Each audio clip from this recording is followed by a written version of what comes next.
আপনাদেরকে নিয়োগ দিয়েছি, আমরা বাংলাদেশের মালিকানা আপনাদেরকে দেই নাই। এখনো ছাত্র জনতা ঘুমায়নি, ছাত্র জনতা এখনো রাজপথে আছে, থাকবে ইনশাআল্লাহ। আমাদের লড়াই চলবে চলবে।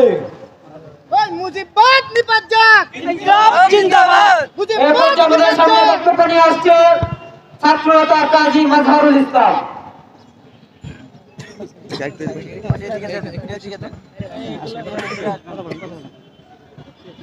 আসসালামু আলাইকুম ওয়া রাহমাতুল্লাহি ওয়া বারাকাতুহু। সম্মানিত উপস্থিতি, আমাদের হাজার হাজার ভাই শহীদ হবার পরেও এখনো আমাদের অনেকের মনে প্রশ্ন জাগে, আওয়ামী লীগ কি আসলেই খুনি? আওয়ামী লীগ কি আসলেই এত জঘন্য? যা হাস্যকর এবং দুঃখজনকও বটে। আপনারা অনেক ভিডিও দেখে থাকবেন যেখানে সরাসরি পুলিশ ছাত্র জনতা এবং জনগণের উপর গুলি চালিয়েছে। এগুলো দেখার পর আওয়ামী লীগ এবং তার ৫ গোলামেরা বলতেই পারে পুলিশ এগুলো পরিস্থিতি সামলানোর জন্য করেছে অথবা নিজেদের যান বাঁচানোর জন্য এগুলো করেছে। কিন্তু আপনারা একটি ভিডিও ফুটেজ দেখে থাকবেন যেখানে সরাসরি পুলিশ স্বরাষ্ট্রমন্ত্রীকে একটি ভিডিও দেখিয়ে বলছে যে দেখুন স্যার, আমরা একজনকে গুলি করি, একজনেই যায়, আর বাকিরা দাঁড়িয়ে থাকে। এর মানে কি?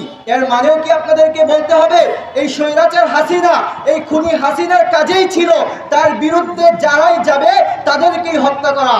আমরা পিলখানার হত্যাকাণ্ডের কথা জানি, আমরা ৫ই মের কালো রাতের কথাও জানি, আমরা মোদি বিরোধী আন্দোলনে হত্যাকাণ্ডের কথা জানি, আমরা ২৪-এর আন্দোলনে হত্যাকাণ্ড স্বচক্ষে দেখেছি।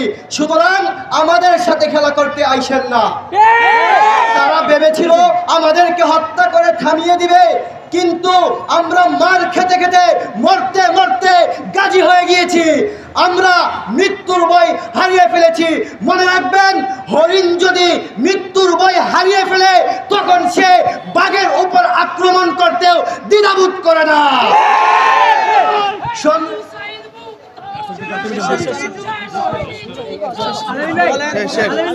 সংগ্রামী সাথী ও বন্ধুগণ, আওয়ামী লীগ সরকার খুনি হাসিনা জুলাই আন্দোলনে পুরো বাংলাদেশকে রণক্ষেত্র বানিয়ে রেখেছিল।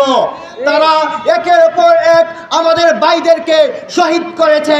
তারা স্নাইপার দিয়ে গুলি চালিয়েছে, তারা হেলিকপ্টার দিয়ে গুলি চালিয়েছে, তারা একের পর এক আমাদের ভাইদেরকে গুম করা হয়েছে।